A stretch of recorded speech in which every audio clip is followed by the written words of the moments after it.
Hello guys, आजको यो भिडियोमा चाहिँ हामी च्याउ बनाउन सक्दैछौँ।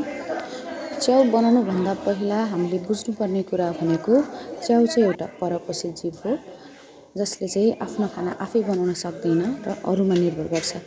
र यो भिडियोमा हामीले च्याउको लागि खाना चाहिँ पराल रोजेका छौँ।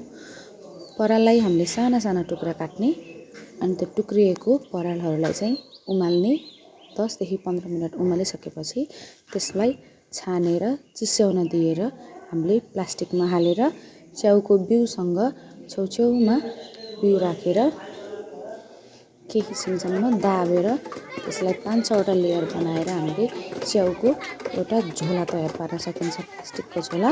त्यसलाई हामीले छेउछेउबाट दुल्को पारेर च्याउ उम्रिने ठाउँ बनाउन सकिन्छ। त्यसलाई 20 देखि 22 दिनपछि त्यो प्लास्टिकलाई हामीले फुटाउन सक्नुपर्छ। त्यसपछि चाहिँ हाम्रो च्याउहरू रेडी हुन्छ। यो भिडियोको अन्त्यमा हजुरहरूले त्यो देख्न सक्नुहुन्छ। च्याउको बिउ पनि देख्न सक्नुहुन्छ। यो प्लास्टिकमा चाहिँ हामीले च्याउ र पराललाई लेयर गरेर दाबेर एउटा प्लास्टिक तयार पारेको थियौँ। छेउछेउमा दुलो पारिदिने, काठले होस् अथवा कुनै पनि वस्तुले दुलो पार्न सक्नुहुन्छ।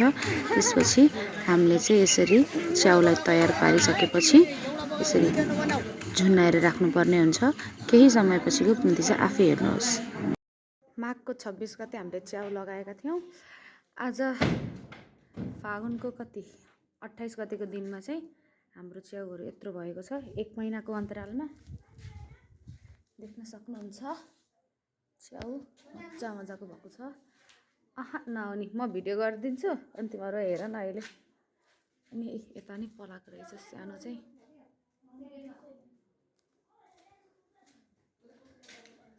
यता नि अब 2-3 दिनमा चाहिँ मजाले हुन्छ है, किनभने चाहिँ यता सबैतिर यसरी पलाइरहेको छ। यो चाहिँ ओ माई गॉड हुन्छ अब पछि।